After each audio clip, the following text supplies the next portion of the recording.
Hello friends, I am Dharmendra Singh.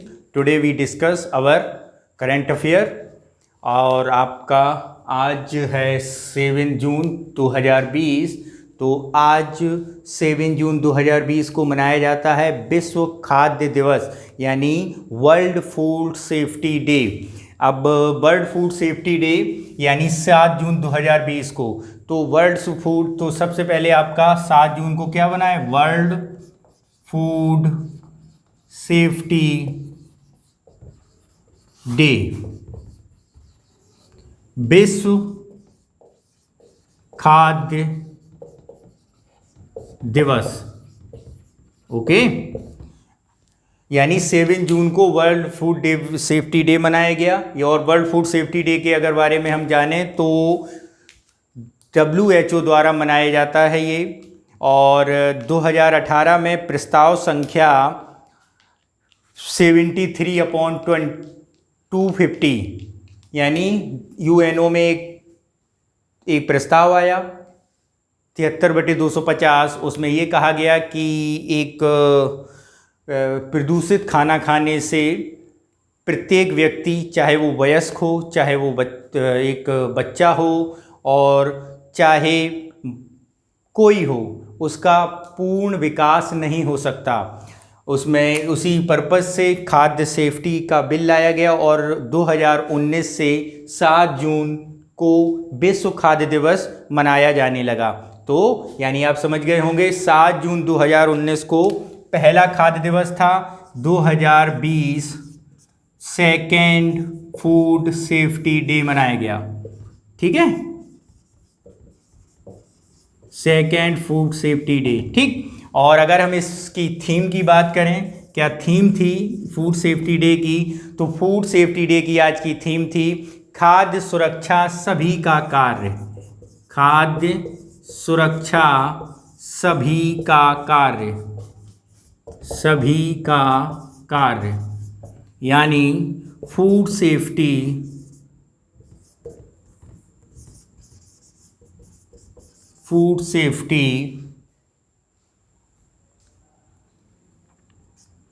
everyone business. So food safety everyone business.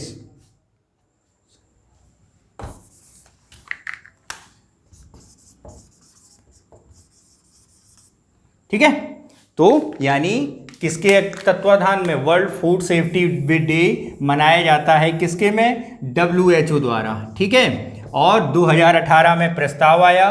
2080 में UNO में प्रस्ताव कौन सा था आपका? प्रस्ताव संख्या थी 73/250.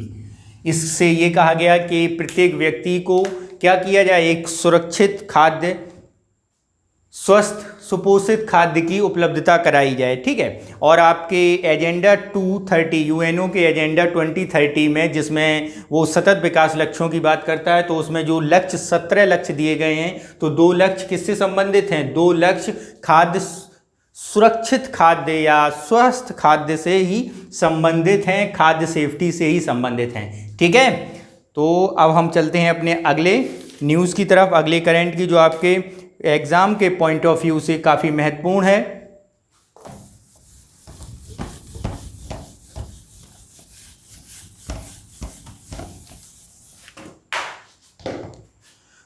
गुस्तावे ट्रॉवे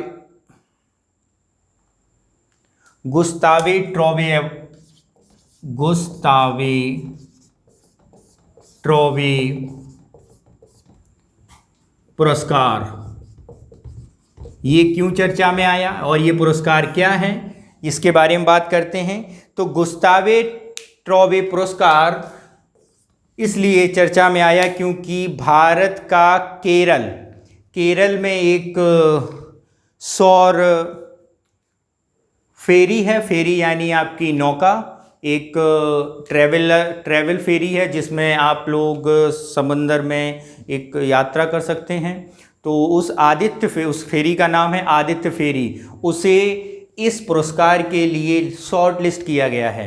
ये ध्यान देना, इस पुरस्कार के लिए क्या किया गया है? शॉर्ट लिस्ट किया गया है। ठीक है, कौन सी? आपकी आदित्य फेरी को, जो कहाँ है? केरल में वाईकोम थावानाक वादू मार्ग पर। कहाँ पर? केरल में वाईकोम थावानाक मार्ग पर। ठीक है, और इसका ये है कि इसमें अगर आपसे हम बात करें तो इसमें क्या है गुस्तावे सर्टे पुरस्कार में, तो गुस्तावे ट्रॉवे पुरस्कार फ्रांसीसी साइंटिस्ट गुस्तावे ट्रॉवे के नाम पर दिया जाता है, क्योंकि इन्होंने एक गुस्तावे ट्रॉवे कौन थे? एक फ्रांसीसी इंजीनियर थे, मैकेनिकल इंजीनियर, इलेक्ट्रिकल इंजीनियर, जिन्होंने एक कारों और नेकाओं की खोज की थी, इलेक्ट्रिक कारों की, और जिसमें इनके 75 से अधिक क्या हैं? पेटेंट उपलब्ध हैं। और 1881 में 5 मीटर लंबी प्रोटोटाइप इलेक्ट्रिक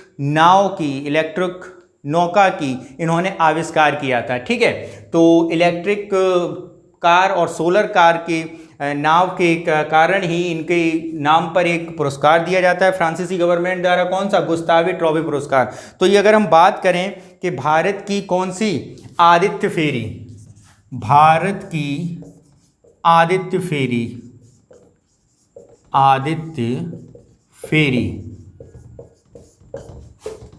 शॉर्ट लिस्ट हुई है। क्या हुई है? Short list.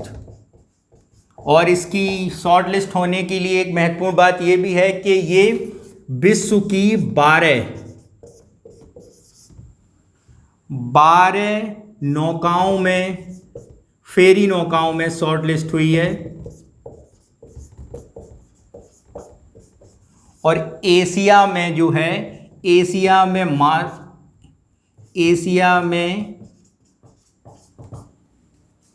मात्र एक फेरी नौका है जो किसके लिए शॉर्टलिस्ट हुई है? गुस्तावे ट्रॉवे अवार्ड के लिए। ठीक है, गुस्तावे ट्रॉवे अवार्ड के बारे में अगर और देखते हैं तो ये 8 मीटर लंबी नौकाओं की एक कैटेगरी है। इसकी कैटेगरी कितनी है? इसकी 3 कैटेगरी हैं गुस्तावे ट्रॉवे की। एक आपकी 8 मीटर लंबी नौका है, और एक आपकी 8 मीटर से अधिक इलेक्ट्रिक नौका है, और तीसरी आपकी है इलेक्ट्रिक कारें, इलेक्ट्रिक फेरी यानी इलेक्ट्रिक नौका, जो आपकी ट्रेवल फेरी का नौका होती है। और आदित्य फेरी किसके लिए है? इलेक्ट्रिक फेरी की लिस्ट में ही शॉर्ट लिस्ट हुई है। ठीक है, और इसके बाद हम आज के अपने अगले करंट के पास की ओर चलते हैं। तो हमारा आज का अगला करंट है, एक एस्ट्रॉइड्स खोजा गया है नासा द्वारा। क्या खोजा गया है? एस्ट्रॉइड। कौन सा एस्ट्रॉइड खोजा गया है? इसको हटा दें पहले। नासा द्वारा 16334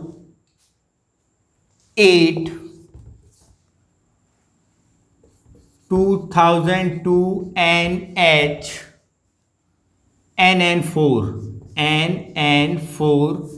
क्षुद्र ग्रह, इसके बारे में बताया गया है नासा द्वारा कि 16334 2002 NN4 क्षुद्र ग्रह क्या है? पृथ्वी से गुजरने वाला है। और ये जो गुजरते हुए अगर क्षुद्र ग्रह की बात करें तो क्षुद्र ग्रह जब पृथ्वी के आसपास गुजरते हैं तो उन्हें कुछ कैटेगरीज में बांट दिया जाता है। एक, पृथ्वी में जो नुकसान पहुंचाएं उन्हें संभावित खतरनाक क्षुद्र ग्रह कहा जाता है, पोटेंशियल हैजार्ड्स एस्ट्रॉइड्स, और जो पृथ्वी के जो क्या करते हैं, पृथ्वी के पास से गुजरते हैं।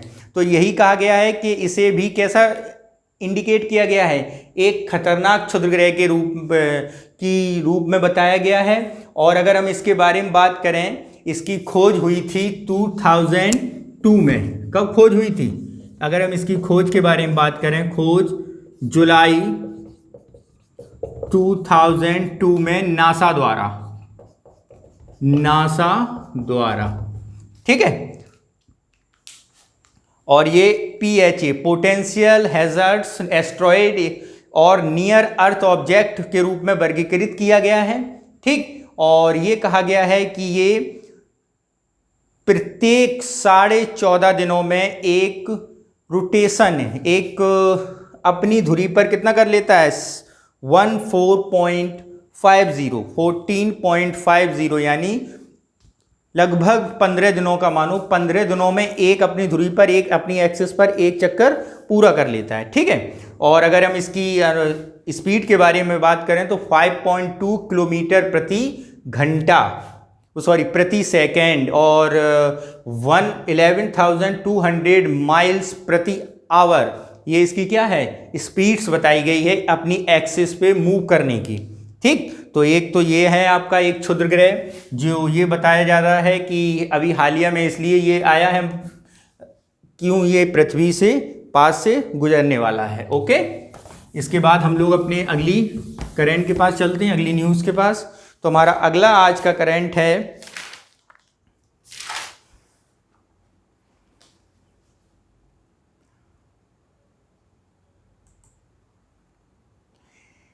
रेस फॉर जीरो, सबसे इंपॉर्टेंट महत्वपूर्ण करंट आज का।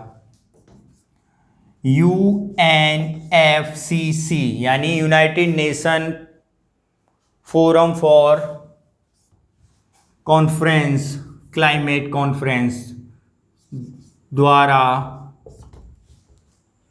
रेस फॉर जीरो अभियान का आरंभ। Race for zero, race for zero अभियान का आरंभ। ठीक है, अब ये रेस फॉर जीरो मिशन क्या है? रेस फॉर जीरो मिशन आपका UNFCCC द्वारा यानी के द्वारा एक क्लाइमेट एम्बिशन अलायंस बनाया गया था। क्लाइमेट एम्बिशन अलायंस यानी CCA, क्लाइमेट CAA क्या बनाया गया था? CAA, climate ambition alliance. इसमें यह कहा गया था कि आने वाले 2050 यानी 2050 तक क्या कर दिया जाएगा, आपका ग्रीन हाउसेस गैसों का उत्सर्जन कहां पर ले जाना है आपको? जीरो बैलेंस तक ले जाना है। तो उसी अलायंस बनाया गया था। जो अलायंस ये बना था आपका 2019 में कोप की 25 समिट के दौरान बनाया गया था, जो कहाँ हुई थी? मैड्रिड में हुई थी। ठीक है, तो इस समिट में ये बताया गया था कि 2050 तक हम अपना उत्सर्जन कितना करेंगे? हम अपना उत्सर्जन जीरो तक ले जाएंगे। ठीक है, तो उस वहीं एक अलायंस बनाया गया था, combination of climate ambition alliance. ठीक, और इस अलायंस में 120 देश क्या हैं? सदस्य हैं। ठीक, तो इन्हीं 120 देशों की सदस्यों ने UNFCCC के तत्वाधान में 7-5 जून को जो पर्यावरण दिवस था उस पर एक अभियान जारी किया कि हम 2050 तक अपना उत्सर्जन कितना कर देंगे? जीरो कर देंगे। ठीक है,